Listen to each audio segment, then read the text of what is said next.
Hey, welcome to the Honey and Harry Show. I'm Honey. And I'm Harry. And today I'm so excited. I'm actually very honored to have Kay Riggs on my podcast, our podcast. My dad, I keep saying it's mine, and it's not really mine. It's both of ours. So Kay is actually in Register magazine this month, and she's actually one of the 5 women in our region, the whole Baton Rouge region. As one of the 5 women with a cause, a very important cause. If you get the magazine, you can read all about her. I'm very humbled to have her here. We have actually a mutual good friend who texted me last week and was like, "You've got to get her. She's great. You got to get her on." And I'm like, started reading. I was like, "Oh gosh, Darren, I have to have her." So, thank you for being here, Kay. I really do appreciate it. So we're going to talk a little bit about, I know you started, she's done so many things. We're probably going to have to do a couple of podcasts with her because she's done so many things. And can I tell your age? Because okay, she's 34 years old. I was like, are you kidding me? She's accomplished more in her life than I have in my entire life. I'm very, very impressed. I'm very impressed. And you need to be very proud of yourself. But anyway, so you need, she has the Risen Queen Foundation. I read a little bit about that. But we're going to start. Why don't you tell us your story a little bit and how we got to this huge Baton Rouge magazine? Sure. Thank y'all again for this platform. Absolutely. And being able to share. Well, my story started in my early 20s. I am a teenage mom. I had my daughter when I was 16, and I was a junior in high school. And so went to college, did well in school, and eventually moved to another state in order to get help with her from her father. And so as I was there, I went through some struggles, some hard times, but I also was very encouraged at the same time. I became a licensed minister while I was there, so I studied the word the entire time I was there. And so kind of going through that season of turmoil and abuse, I still had my faith. You had God, yes. And in my mission, that is something that I highlight, being able to highlight, my faith, being a mother, also restoring battered women and children back to stability, with that financial literacy and also just mental health, just how important that is too. Oh, yes. I've been in counseling, I will say subconsciously, I didn't know I was doing it, but I spent a lot of time with my guidance counselors, even in Really? school, junior high, high school. I always like being around the older crowd.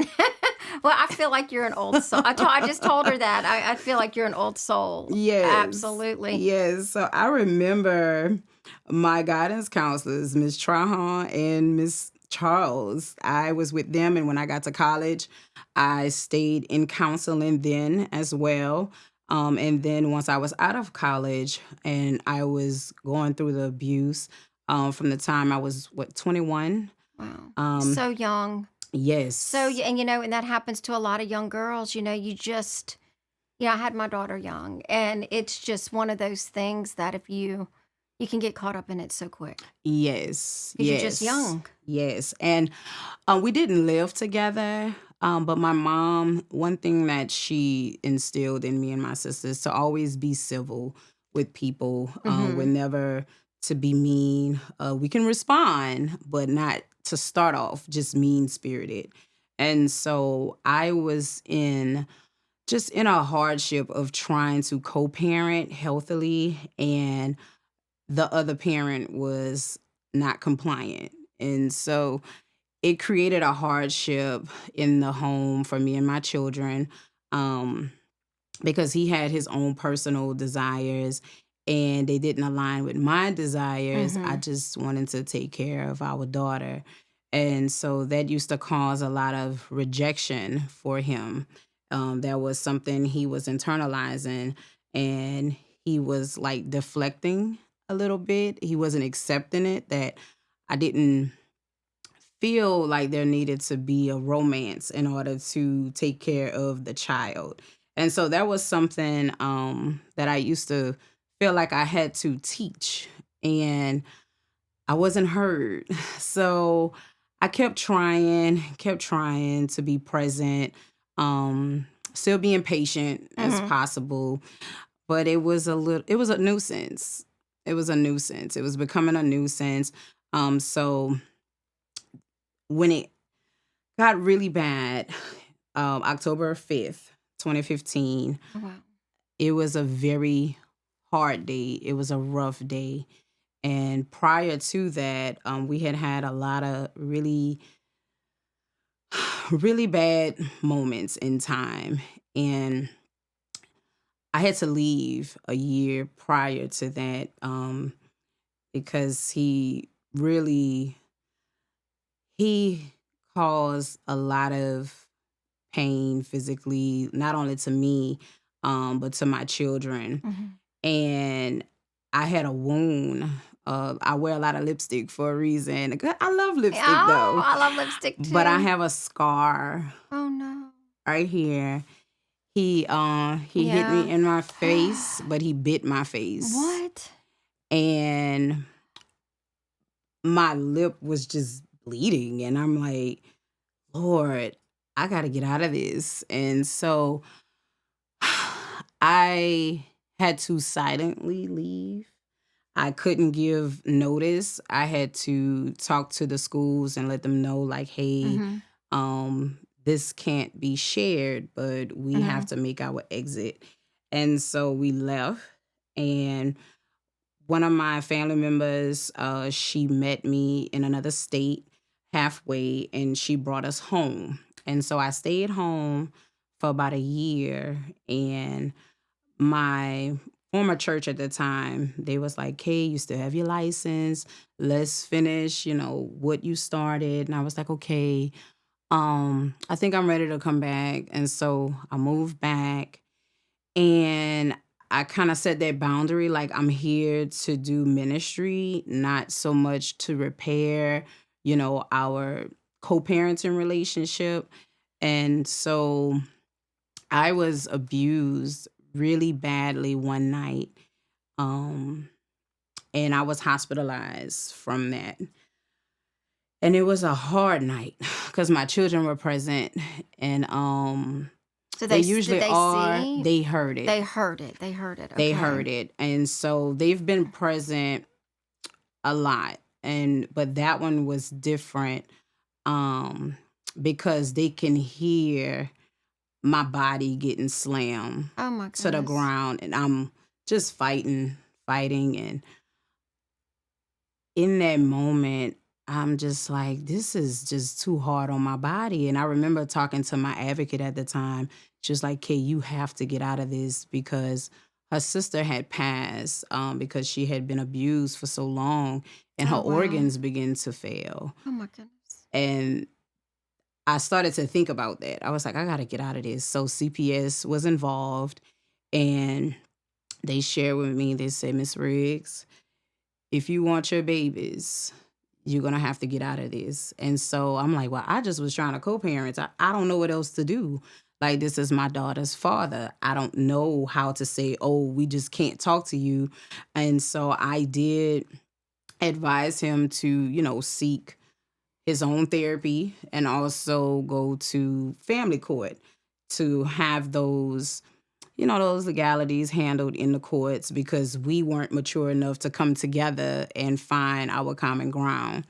And so with that, still didn't listen. He had to speak with them a couple of times and agree to the terms that if this happens again, that they would take my babies. So a part of me was kind of getting fed up. Like, my children, I'm all they have, although my parents they're involved, but that's not their responsibility. And that would be so hard for my children to have to live life if I'm buried and Oh, my parents are in their 50s, trying to raise little children. And so I said, you know what? I got to do it for my babies. So I began to work up a plan to get out. And one day he came to my home to pick up a TV that he let my children use to watch, just anything to get in my home. And okay. so I was like, okay, you can come get your TV. I wasn't one to hold anything hostage. If it's yours, it's yours. And so he came, but he had a secret agenda. Oh, wow. And so in his coming, he was like, well, can we discuss, like, he was court ordered to support my daughter financially, and it didn't sit well with him. At the time, he was a 12-time felon. Oh, wow. Now this is someone I met as a teenager. And so now, even from those lessons, I teach my daughter, like, hey, you really, really gotta see some people through. Like, you don't have time for dating in high school, because this is what I'm dealing with. He wasn't this way in high school, but this is who he has evolved to be as 100%. a man. And so in that, he was trying to discuss with me how to get him off. And I'm like, we've tried this already. It's no longer in my control. This is in the state's hand now. Once it's in their hands, for some reason, it's not something you can dissolve if you personally wanted to take him off. And so he made the comment like I was ruining his life. And I was like, I didn't ask to have this baby. We neither one of us planned for this. She's here. And at the time, well, this is 2015, my daughter is 11. So we haven't accepted that we are a father, and he fathered plenty of children after her. And so it was a lot of I would say immature parts of him, and I was still trying to communicate in a very mature way, but he wasn't hearing me. He wanted what he wanted, and that was it. And so that day, because again, we couldn't find common ground or a place of harmony where we both was pleased, he always wanted to override the decision. He wanted it to always work in his favor. And I'm like, well, what you want is not favorable for her. And it just turned into a big argument. And I remember going to the restroom, just trying to get myself together, because I'm like, Lord, I really don't want this to turn into an argument. Like, I really, Yeah. really want this to be okay. And so I'm getting myself together in the restroom, and I hear him come in the restroom, and it just was a heavy time, a heavy Yeah. moment in time. And he kind of shoved me on the wall, and he put his hand around my throat, and he kind of forced his whole body, like, weight Mm-mm. into my throat. And I remember looking him in his face as I'm fighting, and he had this crazed look in his eye. It's almost like he was possessed at the time. It's like I wasn't even looking at him anymore. And he smiled. And I never forgot that. I still think about that today. Scary. And I fought and I fought and I fought. And I remember him getting tired. And so I ran to try to go at least to the window and break the window. And so he got me at the window. So my back is on the window, and I'm trying to push my body into the window to break the window, and it wouldn't break. And I finally said something, because in my mind I was like, this is going to be my last day. I'm going to die today. So let me get everything that I need to get off my chest off my chest. And I said, you are such a coward. Mm-mm. I said, you would never, ever do this in public. And so he still was just fighting me. And I remember him taking off his shirt and I fell to my knees. And he took his shirt and he tied it around my neck. And I just remember, like, God, if I can get out of this, if you get me out of this, I will never look back. I will never, ever look back. And so it's like I can hear God say, just stop fighting. And so I stopped. And then I went dead weight. And he couldn't hold it. He couldn't hold his balance. And so he took me by my hair to prove me wrong that he wouldn't do it in public. So he was trying to go outside now, not knowing that those words would have freed me. Didn't know. He turned around like briefly to go and grab his phone and he let go of my hair. And I was able to run outside and it was raining and it was cold. And I never forget that day. It was gloomy. And I remember not having any shoes on and I slipped and fell.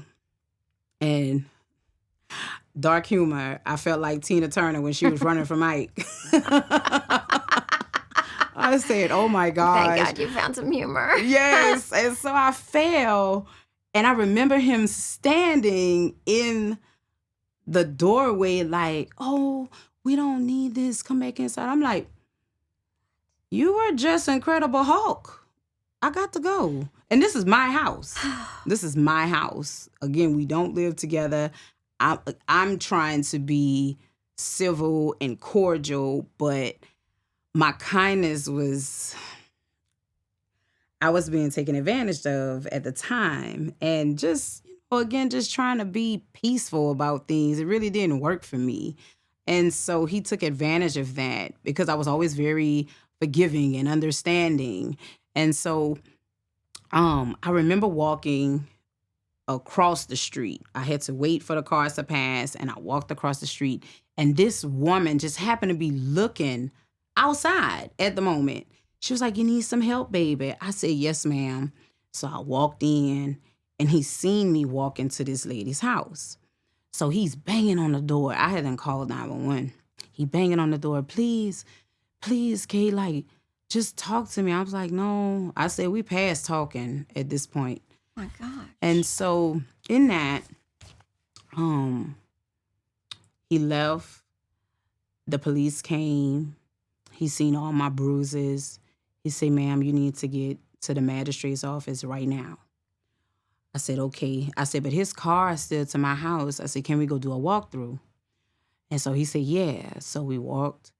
We looked through every room. We looked through every closet. We looked in the showers. We looked everywhere.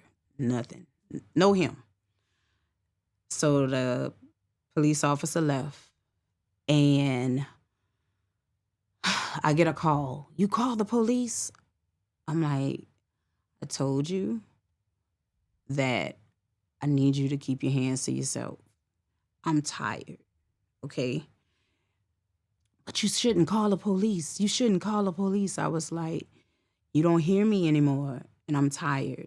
I haven't called before. I said, but I'm showing you that I'm tired. Next thing you know, I hear my children's blinds shaking.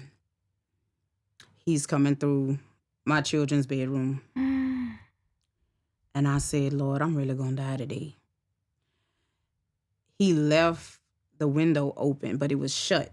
So I wouldn't know even if the police officer did do the sweep.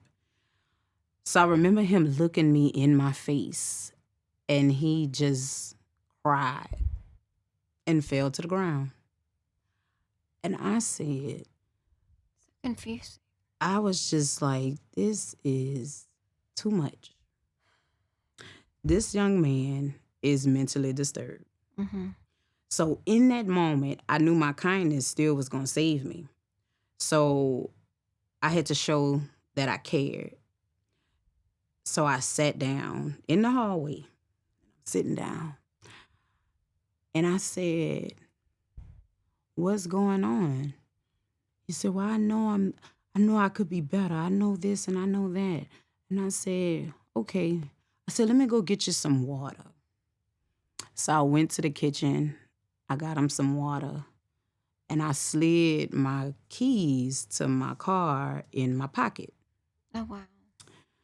because I seen the time and I said, well, my children about to get off this bus. So that's going to be my out. Because, I mean, he was going to hold me hostage in the house.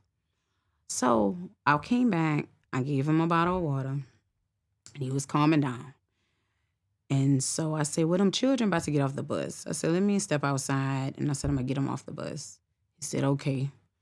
At that point, I was like, you do what you want in my house. I don't care. I just need to live and I need to survive this. 100%. Put my children in the car.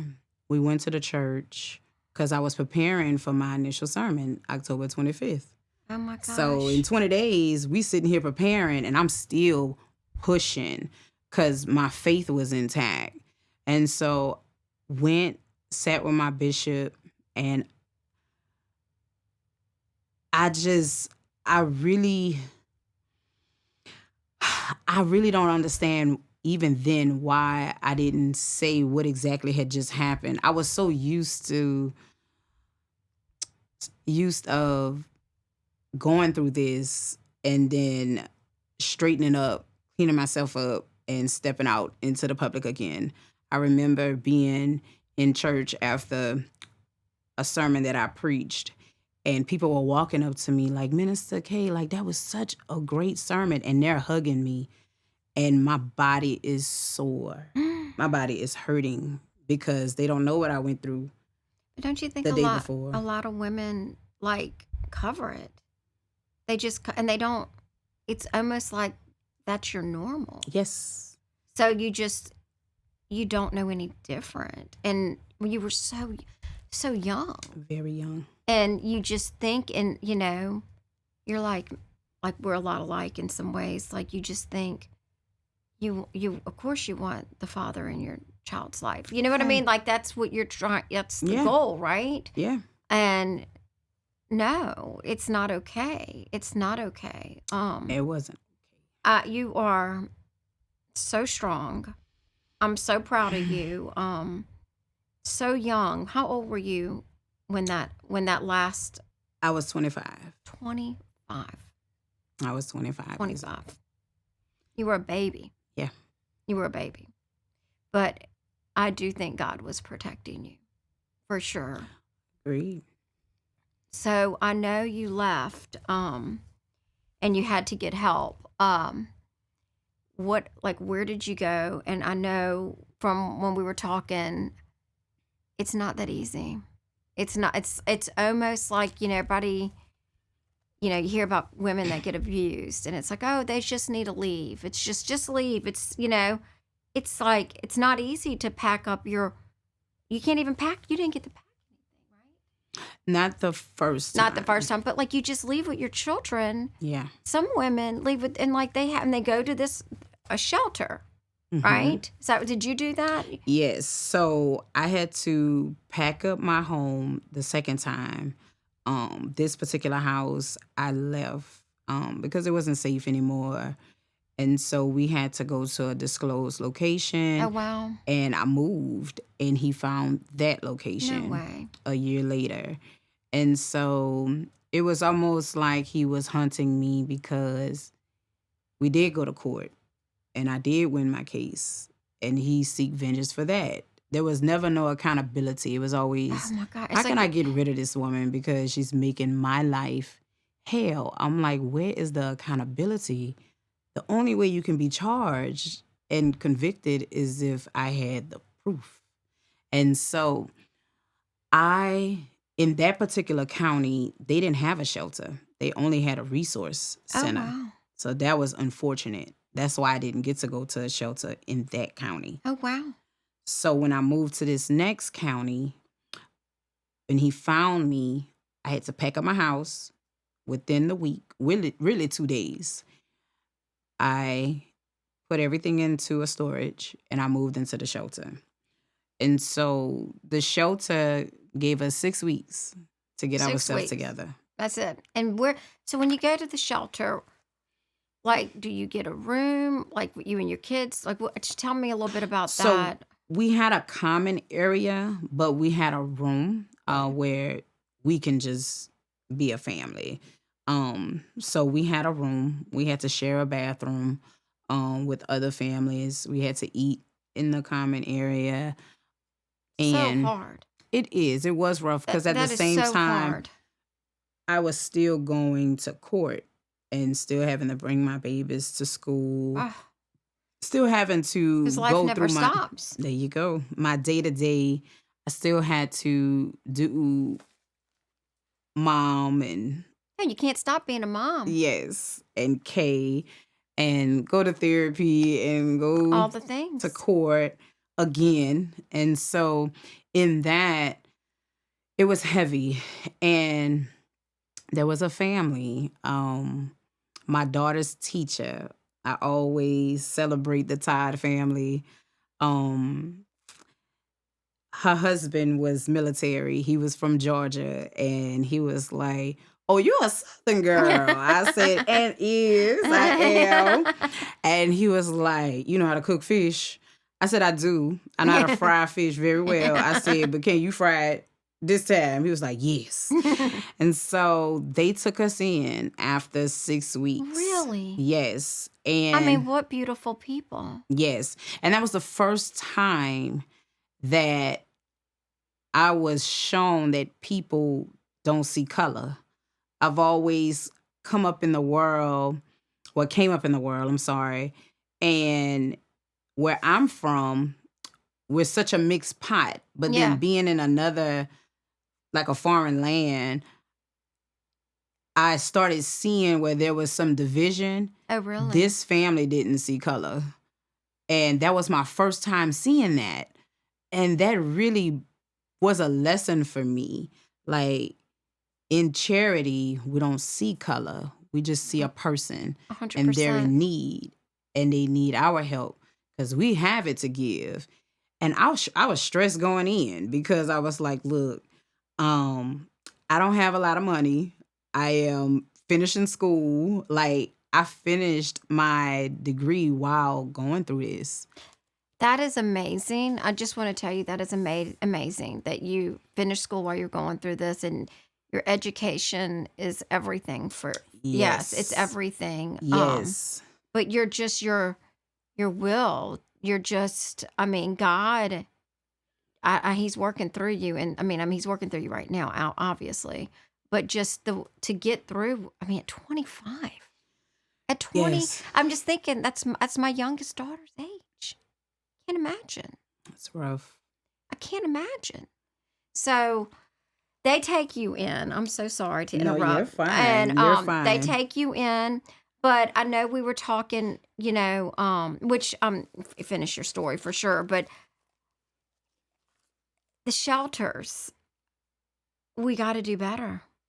Yes, agreed. So that's why I really built my foundation. Because once I had my time up with them, I moved back to Louisiana.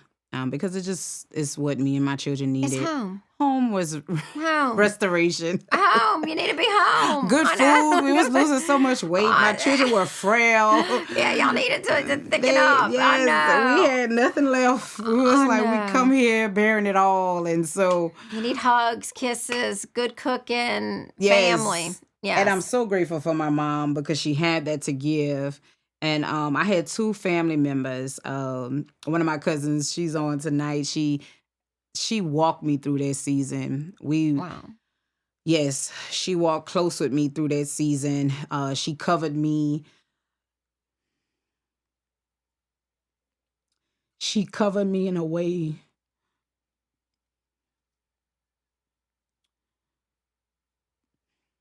No, take your time.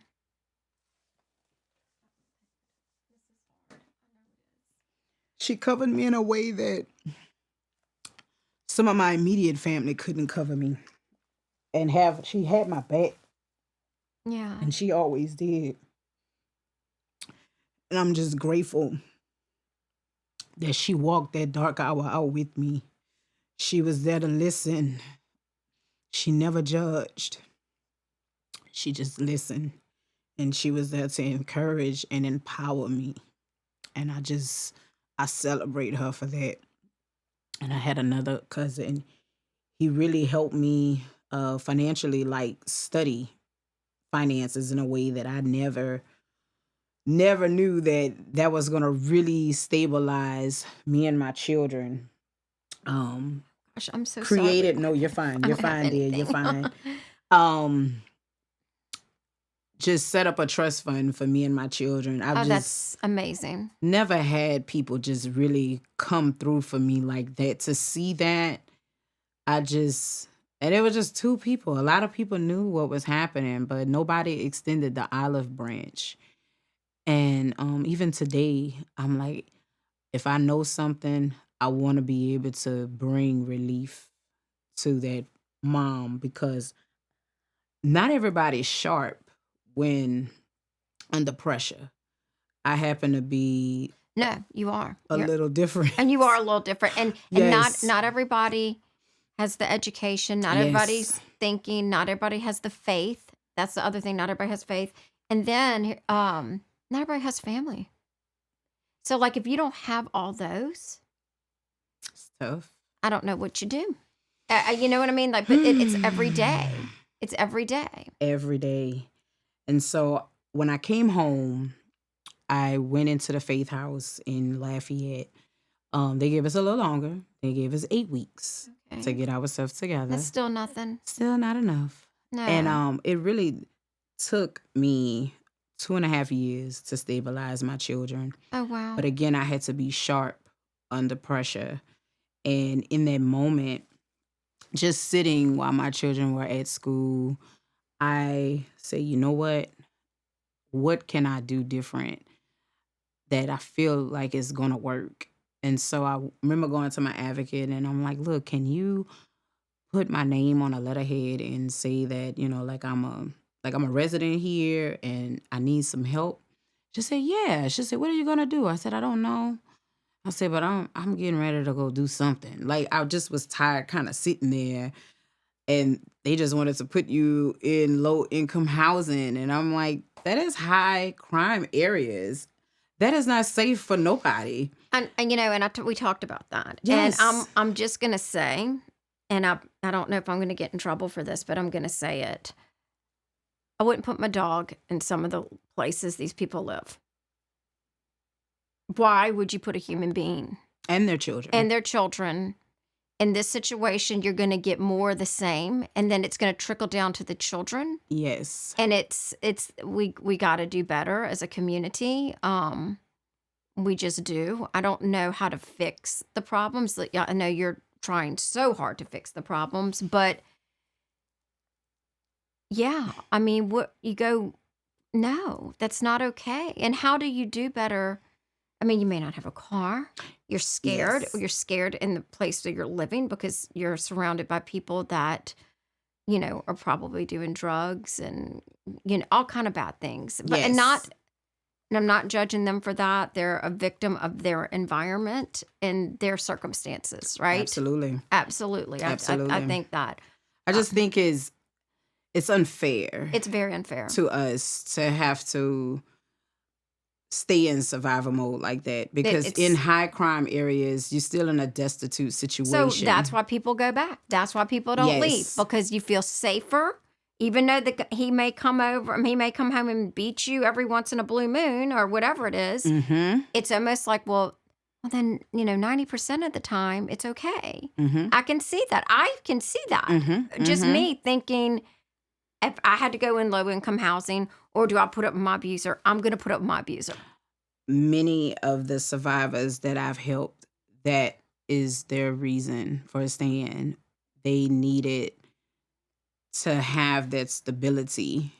And if they looked like they were saving, that abuser knew how to say, hey, we need this. And they'll make sure that they don't pay it, because they know that she's going to pay it for the children. My God, it's so crazy, So isn't it? they have put the survivor in a situation financially where they can't leave.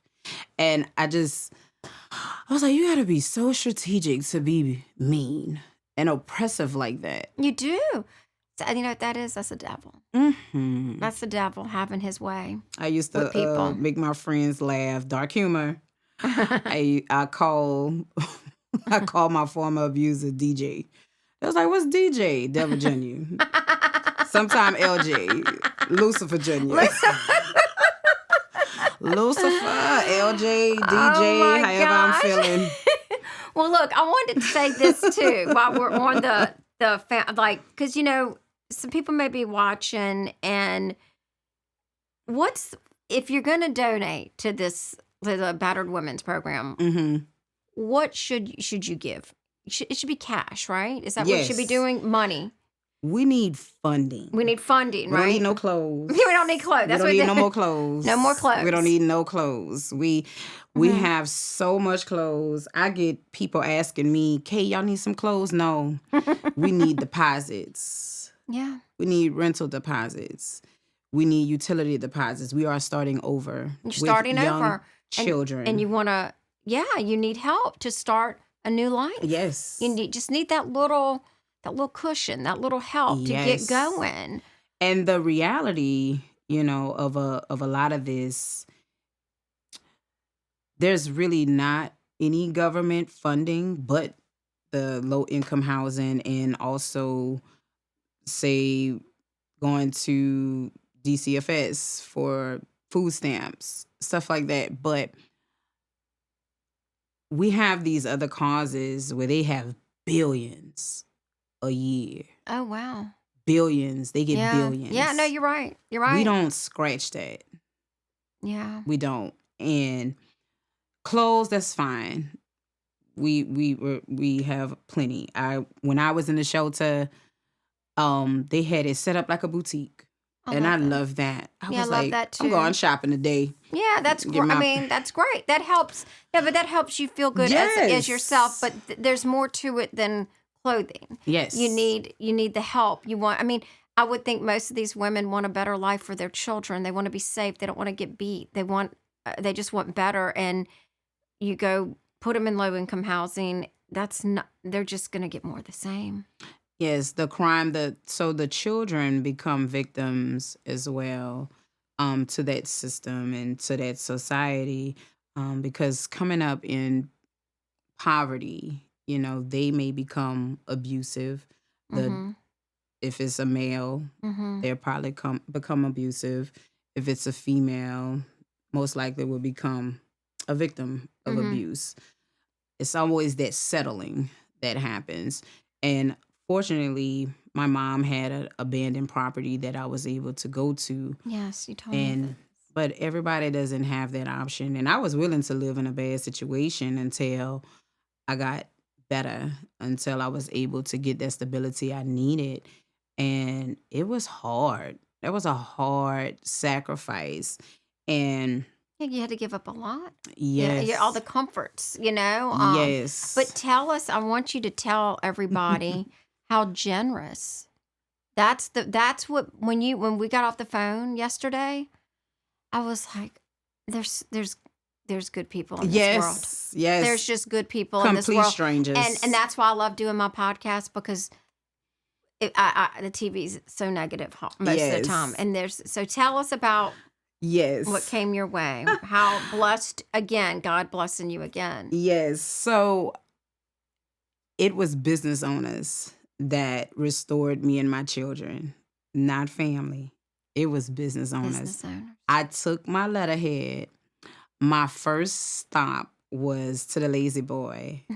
They were going out of business. Love And it. so I remember walking in. The owner happened to be there that day. And she looked at me and I said, "Hi, ma'am. Me and my children, we are over at the Faith House. I have a cabin in Opelousas that I'm trying to, put furniture in." And she looked at me. She said, "I'm going to help you." She said, "But when you get out of this," she said, "I want you to pay it forward." Oh, She said, wow. "Because you're going to get out of this." And I looked at her, and that always stayed with me. And this lady, She scheduled that delivery. I I love remember her warehouse. I remember her telling me it was in Croc Springs. She had a warehouse in Croc Springs. it. And she said, and I'm going to get this delivered to you. She said, you tell me when you need it. And I told her. She gave me a sofa set. She gave me a 2 bamboo mattresses.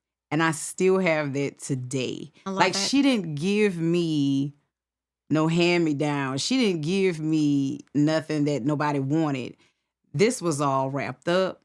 She gave me the best. She didn't give me just, nobody want this. I'm going to give you what nobody wants. And that's why even in my giving, I don't like to give from a place like, oh, I don't want that anyway. I even learned that in ministry. When you give value. Don't give what you don't want no more because you don't see the value in it. Why would you give it to somebody? Why would you?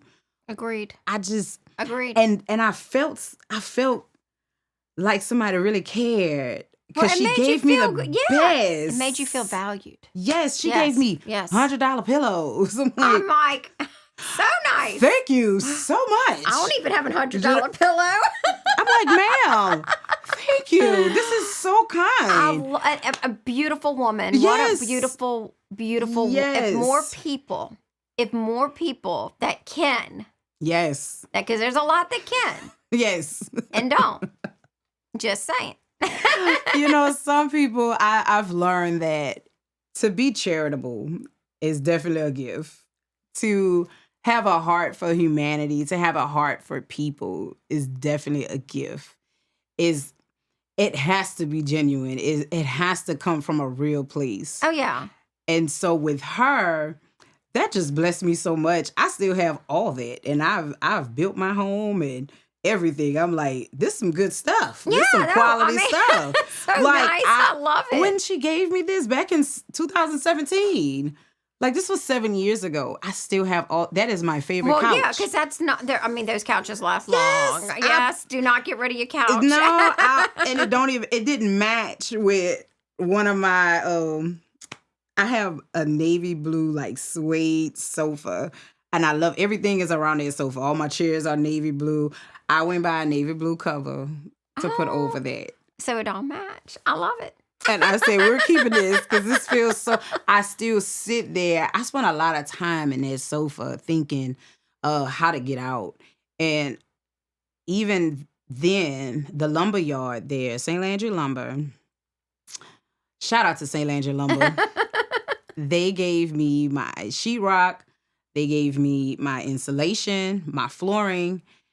And I was volunteering at the Flower Fest for St. Jude with my business.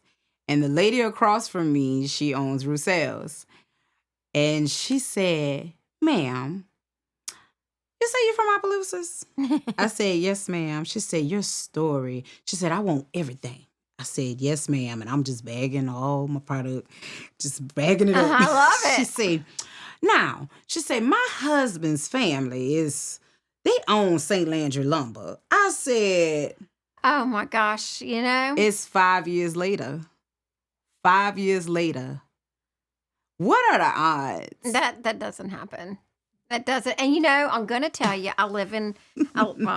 Anyways, I live in Gonzales, and I love Roussel's. Love it, love it, love it, love it. That's my guilty pleasure over there. I just love everything, and I love the people that work in that store. Can I tell you, they are the kindest. Yes, it makes me want. I mean, if I had more money, I'd buy everything in there just because I like them so much. Yes, yes. And so, they have beautiful things. Yes, absolutely.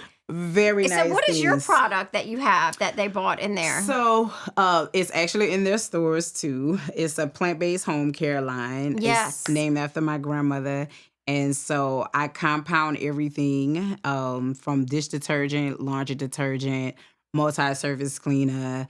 I do bath and body now. My customers like, hey, we need bath and body, please. Like, my skin was very inflamed when I was like in my younger 20s. Mm-hmm. And I didn't know why. So I started removing things from my diet. and it started clearing up. Mm-hmm. So when I seen how it healed my skin, I began to like just kind of convert my entire lifestyle. Like Yeah. everything that came in contact with my skin, I was like, oh. And when I built my home, my countertops are granite. Mm-hmm. And I knew I had to be careful about what I use to Yes. clean it because it can break that down. I was like, okay, I found something and then I never found it again.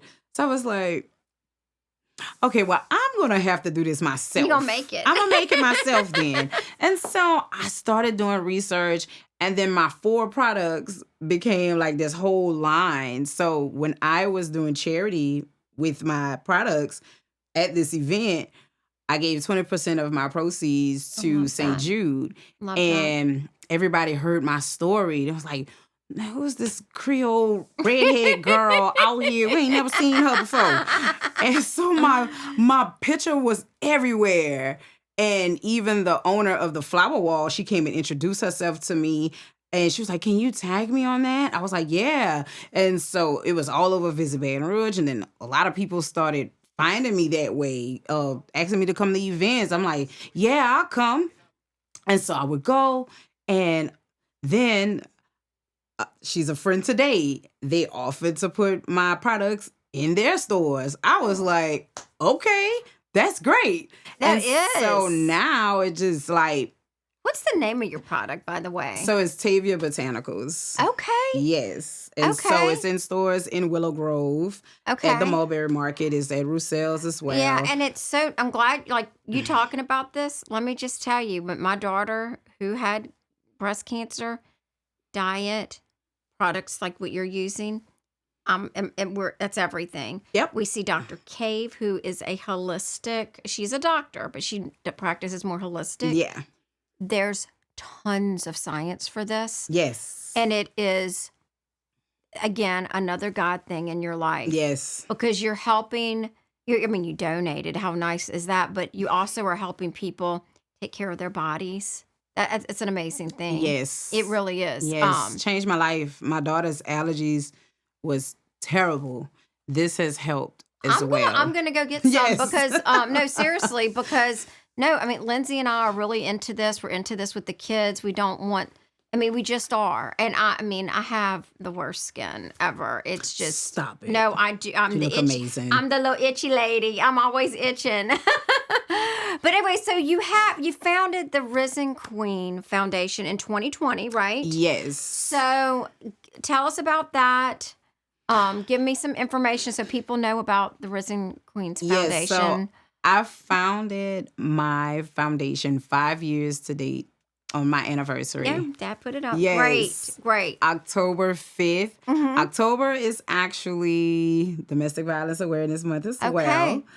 And it was something about that number 5. 5 is that number of grace and change. And I said, you know what? It's time. So 3 years after my escape, my story had went viral on Facebook and Instagram. And then when I built my home, kind of showing people like this can happen. Like you can get yourself together. You just got to get out.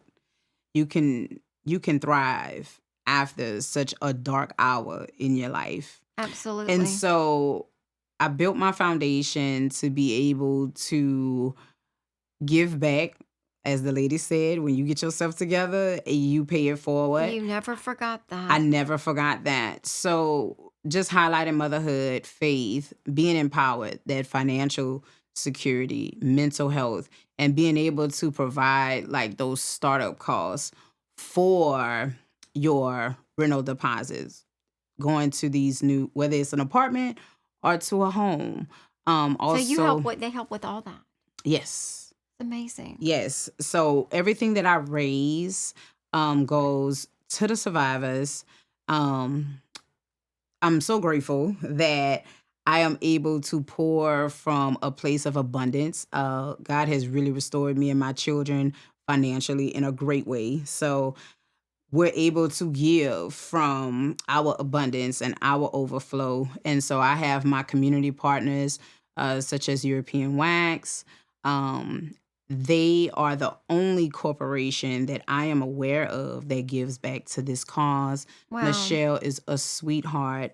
Amanda with Studyville, I've met her doing business, Oh, wow. and she is also a philanthropist in the community, um, that was all for helping and contributing to my cause. Lauren, she has her story as well, Oh, and she's Overtone BR. She has been such a cornerstone as well in us getting this cause out there. And so these ladies have funded my foundation, I love it. and they understand, and I love that I also have a male on my board. Oh, you do? Yes, I have a male, and fun fact, he Okay. is a Opelousas native. Oh, really? Yes. He is. Okay. His dad's practice was on my childhood street. Oh, And my so, goodness. yes, we ran into each other at an event, and I was sharing, like, oh, I'm from such and such. He was like, do you know Dr. Richard? I was like, yes, I do. And so, like, time has passed, and my mom was like, oh, yes, I remember them when they were some little babies. That's so crazy. Yes, and so my board members, they have a passion for this cause. They know my story. They have watched me prevail and walk it out strong with my children. My children are smiling. My children are I happy. love that. They are honor roll students because they did not do well when we were going through. I guess not. Academically, they were suffering, and so they are thriving now. My daughter, she is a scholar, and she has a 4.3. I tell everybody every time, look. Oh, my goodness. Yes, she is amazing. She is beautiful. Her spirit was broken, but to see her fly now is like the butterfly. That's why I wore this, guys, tonight, because, it starts off as a caterpillar and it goes in the cocoon and it died. It's like it dies, right? yes. And you go through this dark period. And my daughter, we used it with the cancer. You go through this dark time, and you went through your dark time, whatever it Yes. may be. You went through your dark time, and you come out so beautiful. Yes. And it's the butterfly. So I wore all my butterfly stuff to honor you Yes. today, Thank you. because you are a beautiful butterfly. And your story is just incredible. And I there's so much more I want to talk about. You're gonna have to come. You have to agree to come back. I will come back. You'll come back. I want I'll you come real back. quick before we leave. I want you to. Oh yeah, you're for the donations. Yes. Yeah, You put can that up there. donate to our cause Please. tonight, or this evening, and all the playbacks. Everything goes to startup calls for surviving women and children. Such an important cause. I mean, just such an important cause. It's. I can't. You've really touched my heart tonight. You really. Bless you. You did. And touch my heart. If I had millions of dollars, I'd give it to you for your foundation. Thank you. It really touched me tonight. Because I'm a woman with kids, and anybody, it can happen to anybody. It really can. It can happen to anybody. And I'm so blessed to have my parents. I'm so blessed to have a good family. And thank you, Jesus, that I have that. But God has taken care of you. Yes. And I love my women. I love my girls. I'm always team girl. Same. Almost to a fault. I'm team girl. So bad. Almost to a fault. So bad. I mean, and I always, I don't have them on tonight, but I always have cowboy boots on. Love that for you. And tonight I don't have my cowboy boots on, but there's a reason why I wear cowboy boots, in case we ever get into any trouble. Honey can take care of Stop whoever. them out. I can. Stop them out. I can take care of you. I got y'all. But I do one other thing before you leave. I want you to. I love your necklace. Yes. It's beautiful. Tell the meaning, and Okay. we'll end with that. And Symbolism, love it. We go for the butterfly transformation. It's absolutely, that is domestic violence. That is our symbol. Even really, I did not know that. Yes, butterflies. So you'll see them like even on my website, and also Really? with the risen queen. In Queen, there's a phoenix rising from the ashes, and also a crown on the top of the Q. I read this book by Joyce Myers called Beauty from My Ashes. And that was something that came to me also Love that. when naming my foundation. But my necklace Well, I'm very jealous of it. is from Kendra Scott. I love it. Kendra Scott is a philanthropist that I've followed for many years. And I went through like this journey when I was about 23. And my name is different. My entire name is Kayanka. Okay. And so K, I had to break it down. Like, Uh-huh. okay, no one has my name. No one does. My mom. But I love that. Yes, no one has my name. So I couldn't type it in and say, what does Kayanka mean? So in that, I was at the beach and I broke it down. So I broke it down into syllables. And so K means pure, and Anka is a type of feline. And so that's how I draw near and dear to lions. I love the lion. Love all things fierce. I'm not really a Yes. pattern girl, but I live for some cheetah, some leopard. And that's about it. But for the most part, I try to wear my solids with a little glitter or something. You see, I even put glitter on my eyes tonight. Yes, I wear it here. And somewhere I have glitter on my boots. Absolutely. But this piece, I bought it for my 30th birthday. And I did a lot by the time I was 30. I built my home. I bought one of my dream cars. And this was also something just honoring me, just honoring Well, Kay. you should. And so I bought this piece. And again, Kendra Scott, I am going to be doing some events at her locations too. They actually invited me last year to come and fundraise. So, oh wow, yes, okay. She is a national philanthropist, and I love what she does. So, honestly, subconsciously, I didn't realize it, but that's kind of how I got my idea. Like, not everyone has the ability to just give financially. So that's why I came up with my product, because I didn't know how to fundraise. Amazing. So I'm like, okay, that's all I got to say. Is they amazing. buy it. A portion of that can go to the foundation. Beautiful. So yeah, It's a growing. beautiful thing. But I love the lion. I love the lion. I mean, that is just. I feel like I'm a lioness too, girl. I got you. Yes, honey. We very fierce, very fierce, Very fierce. You're right. very Well, courageous. I thank you so much for coming on tonight. Thank you for having me, dear. And with all the crazy weather we've been having, I'm so glad she came. I was worried because I was like, oh my gosh, the weather's so bad. We still have more to talk about. I know we're going to have to do a follow-up on this show. Yeah. Thank you, Darren. Love you for... Love you, friend. Yes, love you, Darren, for putting us together. This is a great thing. But also, thank you, Dad. And would you like to add anything? I always forget about my dad. And that's so terrible. It's so terrible. This is the Honey and Harry show, but Harry did all the work, Harry don't mind being behind the scenes. No, I don't. The talent is on stage, not behind the microphone. Thank you so much, Kay, for coming on. It's been an inspiration to us, not just to see the great recovery that your life has turned into, but also that it's turned into giving back to others. It's amazing. And there is no higher thing than that. So we thank you so very much. Thank you. Thanks. All righty. Good night, everybody. Good night. And look forward to next week when we do some Mardi Gras. So, what is it from Mamu? Ooh, this Mardi is- Gras Mambo.